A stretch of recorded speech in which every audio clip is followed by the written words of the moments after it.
name's Ellen from myTamarin Nanny Agency, and I'm here today with Zarja, who is a parent, an experienced nanny employer. She has had multiple nannies and has reviewed lots of different applications and has experience of interviewing dozens of nannies.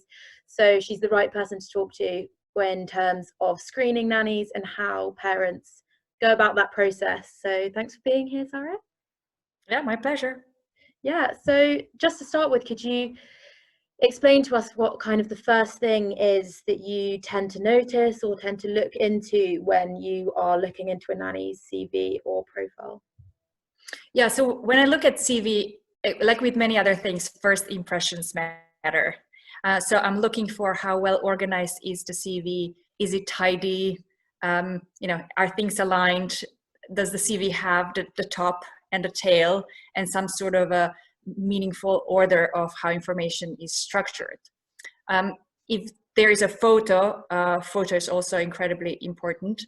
And then specifically when it comes to work history, it has to make sense in that is relevant for childcare, but also that there is enough information that I can trust that this is a real work history. Definitely. Okay, great. So to start with, I'm going to share with you one CV, and we can go over what your kind of thoughts would be if you saw that CV. So if I do this. If you saw this CV, what kind of things would be looking into in it? Yes, the first thing that stands out is that these jobs are not described at the same level. Mm-hmm. So the second one, for example, has the most information. It's the title, it has the dates, it has responsibilities, and most of the others below that don't. So that immediately discredits these jobs because I don't know whether they're really real or just someone listed them there. And so where there is more data, what I'm looking for is that there's always a title, so either a nanny or a teaching assistant, that there is location, that there is employer, that there are the dates starting and ending, and short description of responsibilities. And then like the other thing is, are all these jobs relevant for specifically a nanny position? So call center isn't necessarily the most applicable one. That doesn't mean if you worked in the call center, you cannot be a nanny, not at all. It's just you have to think about it, how do you present that job so that it makes sense in the nanny context. Definitely. Yeah, I totally agree with that. Okay, and then the next one. Yeah, so at first sight, this one looks a little better. It has a personal statement at the top, which is good. That's an opportunity for a nanny to explain a little bit more about like why she wants to be a nanny or why specifically this job. Mm-hmm. There seems to be at first sight a bit more detail around the jobs because we see that most of them have starting and ending date. And the title and where. And there seems to be employers, so that's all good. But then another thing that I would, I guess, call out is that you have occasional babysitter nannying from September 2017 to December 2019, and the job below overlaps with that. Okay, yeah. When jobs overlap, that's fine because you can have multiple jobs at the same time. But yeah, it's important then to also specify how many hours you worked for each. Given that the first one is occasional babysitter, I can infer, okay, so that was actually occasional. Mm-hmm. So that's fine. So definitely better than the first one, but not quite perfect yet. Yeah, I agree with that. Yeah, and then kind of more specifically, job history. There's two kind of examples of job history here. If we just look into the first one, you've kind of gone through this a little bit, but just a bit more specifically on what types of things you do look for in job history and what, if there's anything missing, what are your thoughts on that? Yeah, so what you have here is exactly what's needed for each job, except for the responsibilities that are missing, but you may have them. So we have the dates at the top, which is great. We have the position, nanny, also good. Employer, I see the Barnett family there. Location, it was a live-in, live-out, full-time. This is incredibly important because if I'm looking for live-in nannies, I might be more inclined to look for those who already have some live-in experience, or at least I need to understand whether they have this experience or not. Also the children. So I see a newborn here. So that's, the ages of children and the number of children are quite important information that I want to see for each job. And then, responsibility, just to get a sense of, whether it was a shared or sole charge, whether it was any household work, whether there was any homeschooling, or anything that's not standard for nanny. Great, perfect, cool. So kind of now to move on from specific CVs, and once you've kind of looked into the CVs, the next kind of logical step is to then start looking into references. So what's your process for that? Do you have an opinion specifically on written versus verbal references? And what's your process for reference checking? Yeah, so first of all, when employing a nanny, reference checking is incredibly important, and it's basically mandatory. I don't know any of my parent friends who would have ever hired a nanny without speaking to any of the previous employers. Yeah. And there's an emphasis on speaking.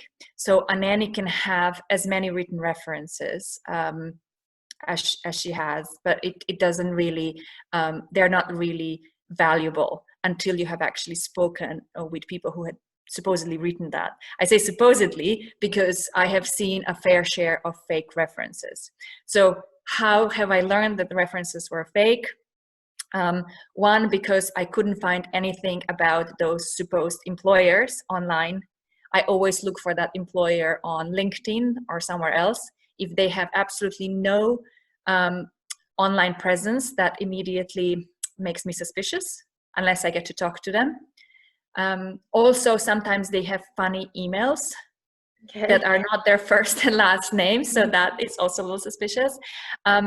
And then, I've caught a couple of nannies that have given me those written references and said, well, you can't speak with those parents because they've moved away.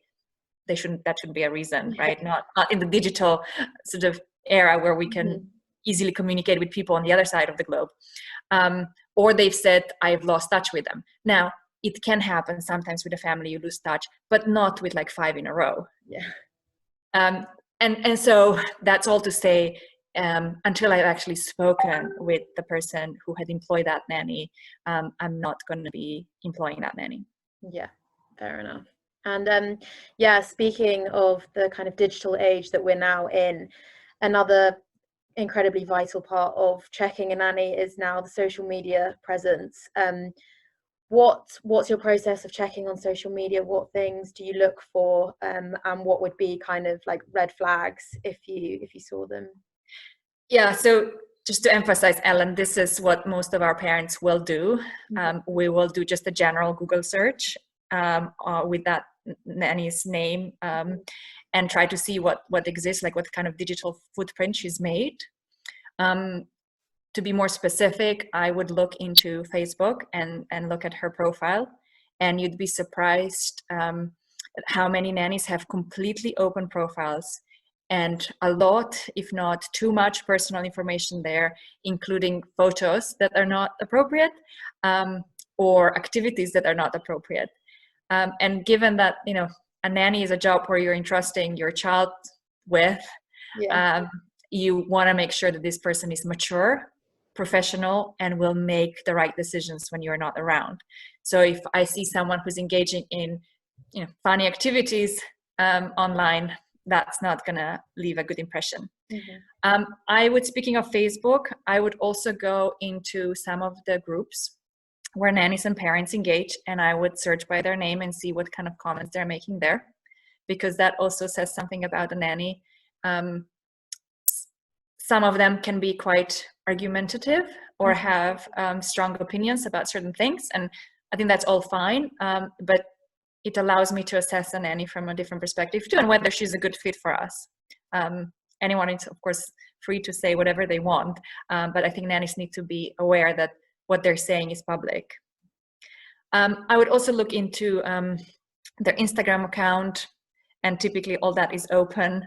And again, I think it's, you know, totally fine to have a personal life, obviously, but just keep in mind that parents, employers, potential employers can see that, and you need to ask yourself as a nanny, what kind of impression am I leaving?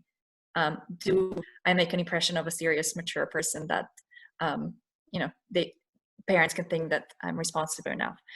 So that's sort of social media. And then the other thing is WhatsApp and the photos you're using there. So a lot of parents now, we're using WhatsApp to communicate with other people.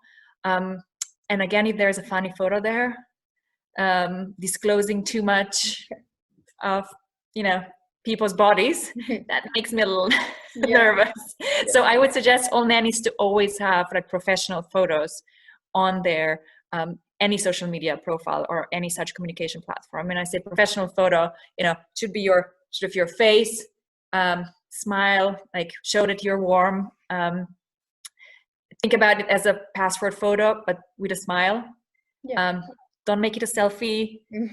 Don't make it a photo from a party or from holidays, or, you know, a photo with your friend, but then you cut their friend out. And then the last thing is email.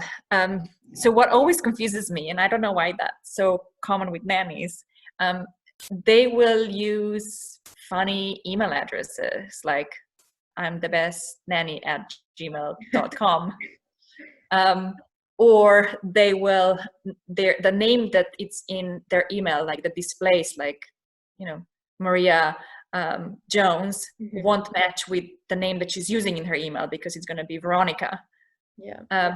So nannies just need to make sure that, you know, everything looks professional. I think that's sort of the key message. Yeah, great. I mean, yeah, I think all of these things are great tips that can be easily done. It's not like any of it's rocket science. It's kind of things that can be done, and yeah, and yeah, can be fixed so that nannies have a better chance of getting hired. Great. That's it. I mean, you said it. Basically, you know, it's all about how do you increase your chances of getting hired, and being aware of what are all the things that we paranoid parents are going to look at. Definitely. It's not paranoia. Yeah. Okay, great. Perfect. Thanks, Zarja. It's been really helpful. Thank you for that advice. And I'm sure a lot of nannies are going to find it really helpful. My pleasure.